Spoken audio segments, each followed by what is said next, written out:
Gosta de estar bem informado? Apenas por tempo limitado temos uma oferta especial.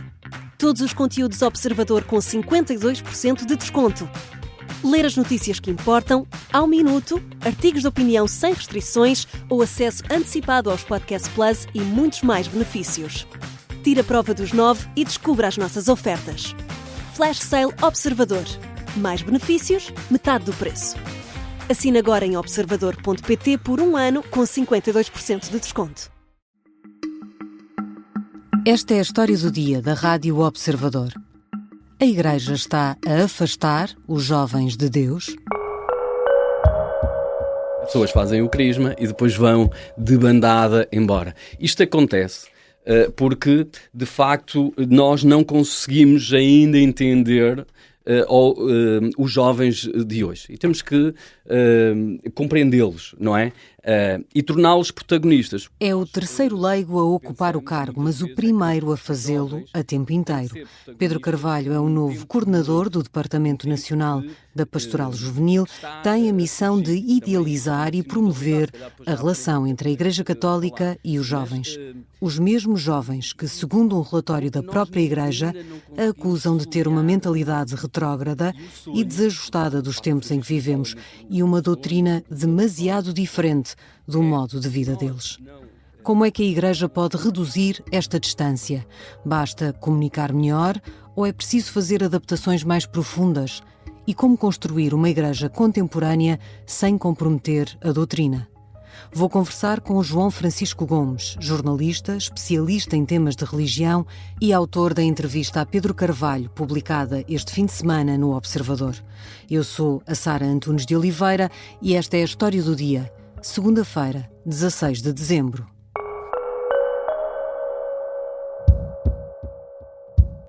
Bem-vindo, João. Olá. João, porquê é que a Igreja Católica Portuguesa sentiu necessidade de ter alguém a tempo inteiro a promover a relação com os jovens? Bem, eu acho que a Jornada Mundial da Juventude de 2023 teve um papel importante aqui. Foi um acontecimento de enormes dimensões. É assim, o maior acontecimento que a Igreja a nível global tem direcionado para a juventude, e o facto de ter acontecido em Portugal, ter trazido mais de 1 milhão de jovens de todo o mundo aqui a Portugal, acho que deixou os bispos portugueses a pensar que talvez estivessem a perder terreno entre os mais jovens, algo que para o senso comum parece ser evidente, que está talvez a deixar de ser relevante para as camadas mais jovens. E, portanto, de facto, há aqui um departamento dentro da Conferência Episcopal Portuguesa, que é o Departamento da Pastoral Juvenil, que já existe há muitos anos e já tinha até tido a inovação de ser liderada por leigos algumas vezes, mas agora foi colocada uma pessoa a tempo inteiro para coordenar este departamento, o que parece ser um sinal de que a Igreja está a prestar mais atenção à relação com os jovens. Esse senso comum de que falas e esse perder terreno da Igreja para os jovens, qual é o diagnóstico mais rigoroso sobre esse afastamento? Em primeiro lugar, parece-me que é importante reconhecer que vivemos num tempo marcado por um forte processo de secularização, não é? Um processo de secularização que tem origem, obviamente, nas ideias do iluminismo e que, enfim, na prática, depois de basicamente 1000 anos em que a Igreja Católica foi a detentora de poder político, de influência moral, de um certo poder quase incontestável, pairava, enfim, sobre todos os aspectos da vida. Aliás, na Europa temos períodos muito negros dessa história, por exemplo, com a Inquisição. Mas, enfim, na sequência destas ideias do iluminismo, começamos a assistir a um processo de secularização que ainda marca muito o tempo que vivemos. Por um lado, a Igreja começou claramente a perder poder político, mas também influência moral, influência intelectual. No fundo, a Igreja deixou de ser a instituição. E com a formalização, digamos assim, da separação entre a Igreja e o Estado, a Igreja Católica foi colocada, no fundo, como um dos muitos pontos de vista que existem numa sociedade plural, em vez de a detentora da verdade incontestável.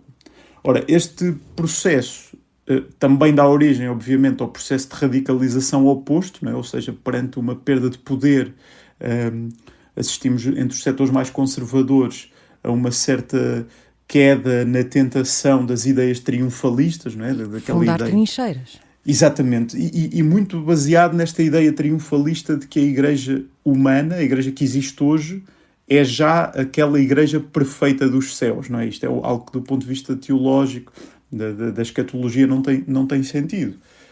Mas, nesse contexto, ou seja, no contexto de uma igreja que perdeu a sua influência política, moral, intelectual, podemos identificar muitas razões que levam os jovens a deixar de ver, digamos, na igreja uma proposta que tenha sentido para a sua vida. Quais são essas razões? Quais são as principais razões para que haja esse afastamento e como é que ele se vê?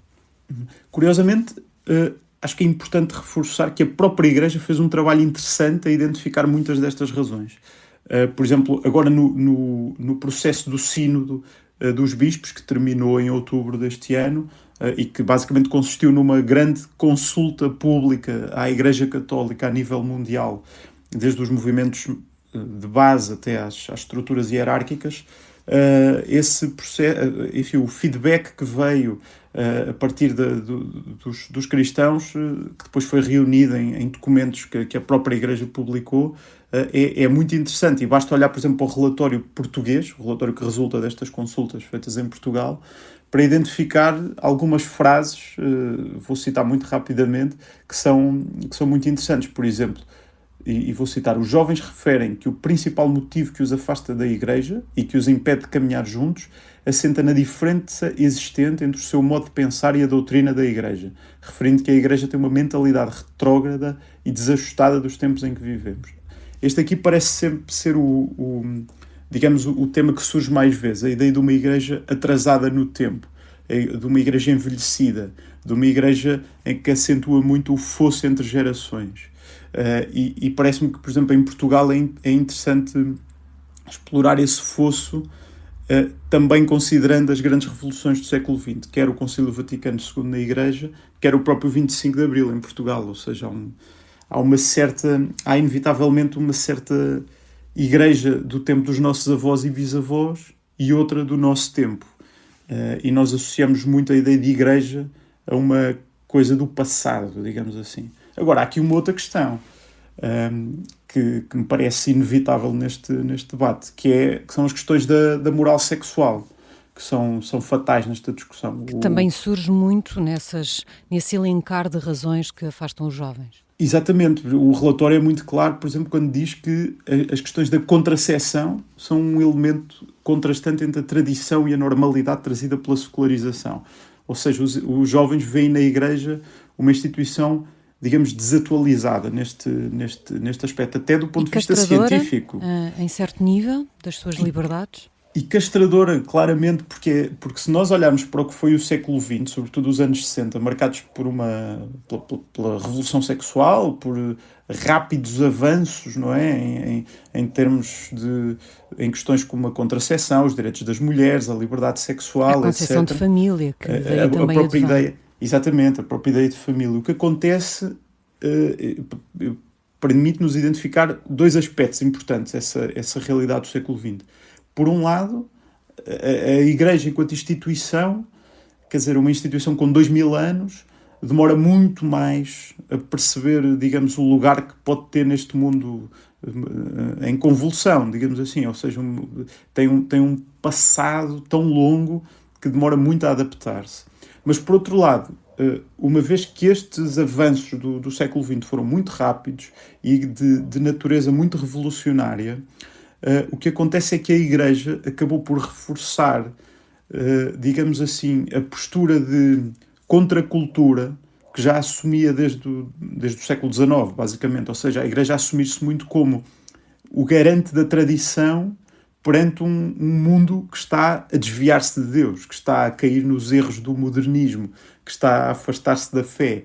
E, portanto, a Igreja acaba por entrincheirar-se mais perante um mundo em mudança. E nesse sentido, obviamente, os jovens de hoje, que são muito mais herdeiros das revoluções do século XX do que propriamente de uma tradição como os seus avós, identificam-se muito menos com esse garante de tradição, sobretudo quando a instituição aposta nessa postura de contracultura.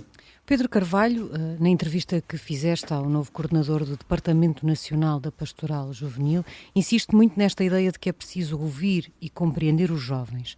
Mas depois de ouvir e compreender, é preciso agir. Como é que a Igreja quebra essa distância com os jovens sem abdicar de princípios que têm sido sempre fundamentais, nomeadamente estes de que falavas agora, em relação à sexualidade ou em relação à família?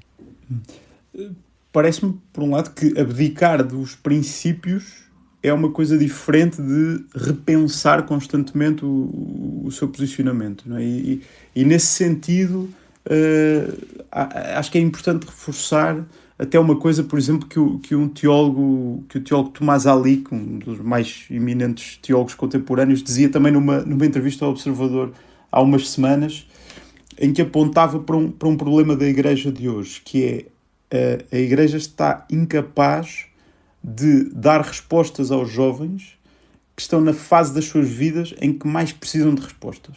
Ou seja, a Igreja insiste muito numa abordagem infantil à fé que funciona nos primeiros anos de vida, mas deixa de funcionar assim que os jovens começam a ter questões. Parece-me a mim que nas questões da sexualidade e da família, sobretudo ao longo dos últimos anos, têm sido dados alguns passos importantes. Agora, são passos que ainda têm alguma dificuldade em traduzir-se em ações concretas, como estavas a dizer. Parece-me que é importante lembrar que, do ponto de vista da fidelidade à própria figura de Jesus Cristo, ou seja, se nós pensarmos quem é que foi Jesus Cristo, que está no início de tudo isto, que é a Igreja Católica e que é o cristianismo no sentido global. A própria figura de Cristo é uma figura que, no sentido histórico, traz consigo uma revolução, que implica avançar no sentido de reconhecer mais direitos, mais possibilidades, ou seja, do ponto de vista da dignidade das mulheres, por exemplo, naquela altura, há 2000 anos, as mulheres eram pessoas de segunda, não eram cidadãs, quer dizer, e Jesus Cristo inclui-as entre os seus seguidores. Até uma prostituta. Até uma prostituta, exatamente. São Paulo é claríssimo quando declara o fim da distinção entre homens e mulheres. O próprio Jesus, por exemplo, quando diz, sim senhor, quando uma mulher comete adultério é pecado, se trair o marido, mas o marido, se trair a mulher, também é igualmente pecado. Está a dar uma pedrada no charco, está a estabelecer uma igualdade entre homens e mulheres que para aquela altura é revolucionária. Mas porquê que essa mensagem agora não é vista como revolucionária pelos jovens? O ponto é que a própria Igreja tinha aqui duas opções. Ou seja, perante uma mensagem revolucionária, que é a própria figura de Cristo, pode limitar-se a cristalizar o que a Igreja foi num determinado tempo, na Idade Média, por exemplo, no século XVIII, no século XIX, cristalizando aquilo que foi e dizendo, ok, a tradição da Igreja é isto, e portanto temos que continuar a ser isto, mas parece-me que essa perspectiva é uma perspectiva muito injusta em relação à tal mensagem revolucionária de Jesus Cristo, é essa semente dos direitos humanos que nós encontramos nesse ponto inicial da Revolução Cristã. Ou seja, ser fiel a essa revolução é continuar essa revolução. E essa é uma visão que já encontramos em muitos teólogos contemporâneos. Agora, como estás a dizer, e bem, a Igreja muitas vezes não passou a mensagem de uma mensagem revolucionária justamente por aquilo que eu dizia há pouco. Parece-me que a Igreja, durante os últimos séculos, se entrincheirou numa postura de contracultura, numa postura de assumir que a sua grande missão é alertar o mundo para os perigos do modernismo, que fez com que a própria figura de Jesus Cristo, os próprios textos do Evangelho, que são aqueles textos são ainda hoje textos referenciais para a humanidade, não apenas para os crentes. E parece-me a mim que esses textos quase que estão afundados no meio de um conjunto de direito canónico, catecismos, etc., de documentos dos Papas, que hoje em dia, quando nós olhamos para aquilo que são as posições da Igreja sobre uma série de assuntos, mais rapidamente encontramos esse manancial de documentos produzidos na Idade Média e depois, do que encontramos o texto do Evangelho, que está no início de tudo isto. Já voltamos à conversa com João Francisco Gomes, jornalista do Observador, especialista em religião. Na segunda parte vamos olhar para o que pode implicar mudar a Igreja para aproximar os jovens.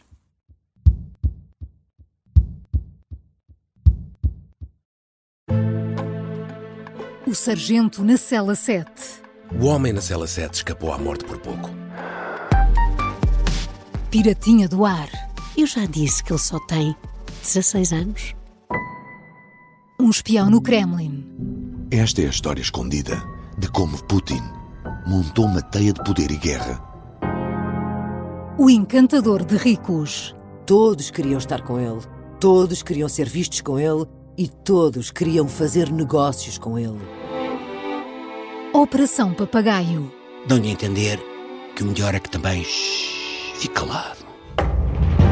Matar o Papa. Crono não está só disposto a matar, também está disposto a morrer. Um rei na boca do inferno. A mansão da boca do inferno está cheia de espiões e informadores, por dentro e por fora. São histórias que fazem parte dos Podcast Plus do Observador. Pode ouvir no site do Observador, nas plataformas de podcast e no YouTube. Podcast Plus é mais do que um podcast. Estamos de regresso à conversa com João Francisco Gomes, jornalista do Observador. João, na entrevista, Pedro Carvalho diz que é preciso ousadia para lidar com este problema. Nós vamos ter que mudar o chip. Os caminhos tradicionalistas de abordar o Evangelho e de aproximação aos jovens vamos ter que deixar de lado. Quer dizer, já sabemos qual é o resultado. Quão ousado é possível ser na tentativa de manter a Igreja em atualização permanente? Disso que falas, de manter essa mensagem revolucionária, sem se desfigurar a Igreja, sem a Igreja deixar aquilo que fundamentalmente é. É preciso, no limite, é possível no limite ser totalmente ousado e a adaptação, temos que perceber o que é que significa uma adaptação, uma atualização. A teologia protestante, por exemplo, popularizou muito aquela célebre frase de Santo Agostinho de que a Igreja é sempre reformanda, ou seja, está em constante reforma. A própria natureza, a própria vocação da Igreja, e estou a dizer Igreja no conceito alargado, que abrange todos os cristãos, a própria natureza dessa comunidade é reformar-se permanentemente. E, por exemplo, nestas questões que estávamos a falar, como as questões da moral sexual, a Igreja não pode, obviamente, conformar-se, ou seja, a adaptação e a atualização não significa necessariamente um conformismo, uma cedência aos tempos, mas não pode, por outro lado, ignorar, por exemplo, o avanço científico, que o conhecimento científico que temos hoje sobre um conjunto de matérias não é o mesmo que existia nos tempos em que a Igreja escreveu, pensou e fixou muitos dos seus posicionamentos, não é?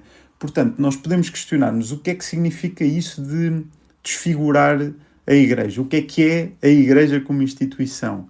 O que é se olharmos para a Igreja institucional, ou seja, a Igreja humana, como um sinal dessa futura Igreja escatológica, não é? Mas que ainda não é essa Igreja definitiva, se virmos a Igreja como uma instituição que tem raízes nesse homem que é profundamente revolucionário e que, no fundo, na sua vida implodiu com uma série de tradições, então podemos olhar para a Igreja também como uma instituição que, no fundo, tem como principal missão divulgar essa figura central, essa revolução que foi Jesus Cristo. E, portanto, se regressarmos permanentemente ao texto fundador disto tudo, talvez encontremos algumas respostas para essa pergunta, ou seja, como é que a Igreja pode, perante os desafios do tempo de hoje, porque Jesus Cristo, quando nós lemos os Evangelhos, Jesus Cristo está perante os desafios do tempo dele. e dar-lhes respostas inovadoras e revolucionárias. Mas então, isso implicaria, João, que a Igreja fosse capaz, de facto, de largar esses documentos de que falavas, essas tradições que se foram instituindo, esse modo de fazer e de olhar para as coisas, as regras que foram criadas em cima das Escrituras e que não partiram necessariamente das Escrituras. Há questões que sempre foram consideradas essenciais e que não partiram das Escrituras, como, por exemplo, a não ordenação de mulheres. E a Igreja parece incapaz de abandonar e de abdicar de questões como essas. Como é que se quebra essa resistência? Bom, em primeiro lugar, é importante referir que parece difícil fazê-lo, mas não por razões teológicas. Ou seja, não é impossível que a Igreja, que o Papa reúna os bispos em Roma, num concílio ecuménico, e mude muitas das coisas que estão escritas nesses documentos. A Igreja já foi favorável à pena de morte, a Igreja já tolerou a escravatura, a Igreja já fez uma série de coisas que hoje em dia, até nesses documentos, já foi revertido. Portanto, tocando no tema concreto da ordenação de mulheres, que parece-me um dos temas centrais do debate teológico contemporâneo. E que há de ser fundamental também para muitos jovens, que abraçam muito a causa feminista, por exemplo. Justamente, é muito importante porque é um dos aspectos que faz com que muitos jovens de hoje olhem para a Igreja como uma instituição retrógrada, que é uma Igreja que ainda trata as mulheres como pessoas de segunda, que no fundo é uma contradição nos termos com a própria postura de Jesus Cristo relativamente às mulheres. Mas é importante dizer que não há qualquer objeção teológica à ordenação de mulheres. Isto tem que ser dito com clareza, tem sido dito por muitos teólogos, contemporâneos, obviamente. No século XX, o Karl Rahner já falava disso, por exemplo, e o grande argumento que é sempre apresentado para dizer que a Igreja não pode ordenar mulheres é aquele argumento da escolha do próprio Jesus, não é? Ou seja, como Jesus só escolheu homens para ser os seus discípulos, e nós temos que interpretar literalmente aquela decisão de Cristo, ou seja, Jesus fez muita coisa que não era de acordo com o seu tempo. Portanto, neste caso da escolha de mulheres, podia ter escolhido mulheres e optou por não escolher. Como optou por não escolher, então é porque deu um sinal que a Igreja nunca poderia escolher mulheres para ministras. Ora, isto é um argumento que já tem sido desmontado por muitos teólogos com uma pergunta óbvia, que é, então, Jesus também só escolheu homens judeus circuncidados, homens daquela região do mundo, então nós podemos ordenar portugueses e espanhóis, quer dizer, não faria sentido, não é? Portanto, do ponto de vista teológico, não parece haver objeções sólidas à ordenação de mulheres. Tal como, por exemplo, noutra questão que é muito badalada, que tem a ver com a questão do celibato.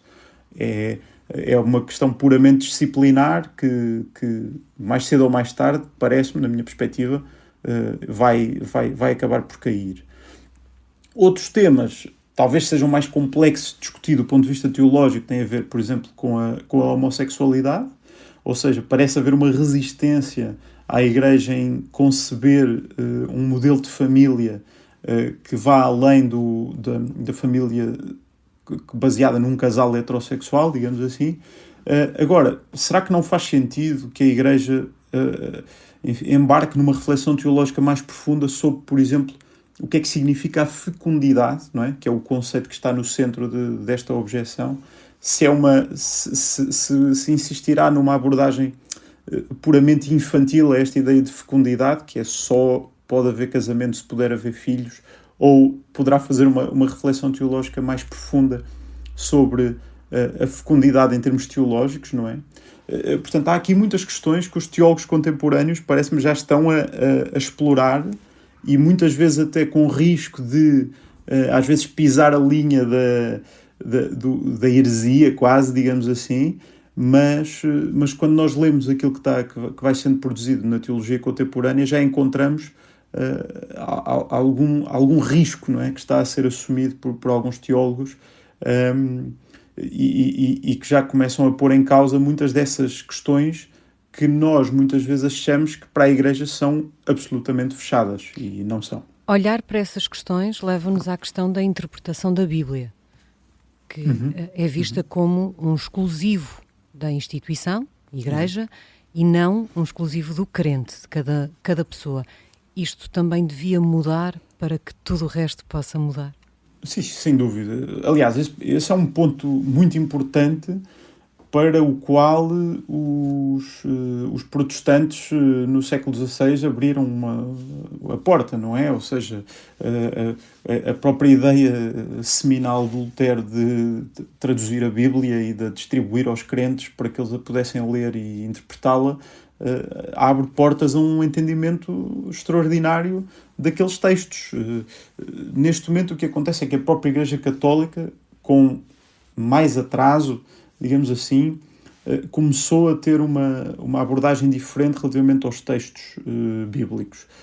Ou seja, neste momento, quer dizer, só, por exemplo, a título de exemplo, neste momento em Portugal está em curso a primeira tradução da Bíblia para português, promovida pela própria Conferência Episcopal Portuguesa. Isto era algo que nunca tinha acontecido em Portugal. Usavam-se traduções de uma congregação ou de apenas de alguns textos, etc. Mas pela primeira vez está a ser feito um trabalho de tradução da Bíblia.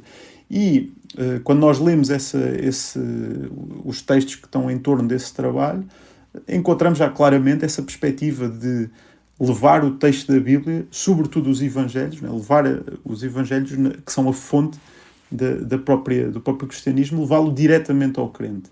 A Igreja Católica tem de deixar de assumir que tem o monopólio da interpretação dos textos, que pode dizer este texto tem este significado e mais nenhum.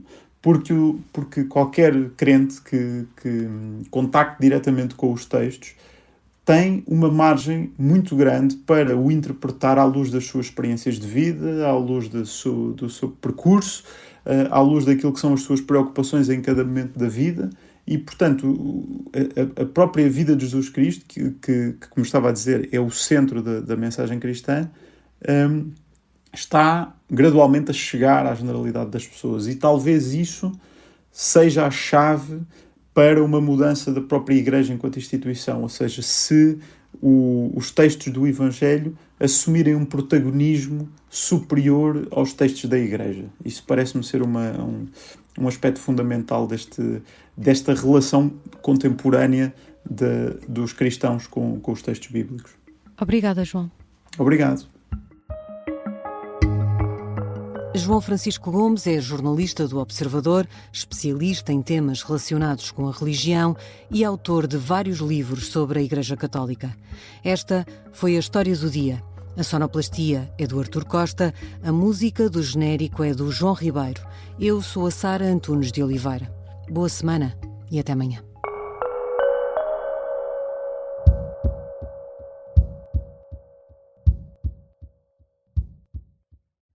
Se gostar deste podcast, pode seguir, dar 5 estrelas e comentar o episódio na Apple Podcasts ou no Spotify. Pode também subscrever e gostar no YouTube. Assim recebe uma notificação sempre que houver um novo episódio.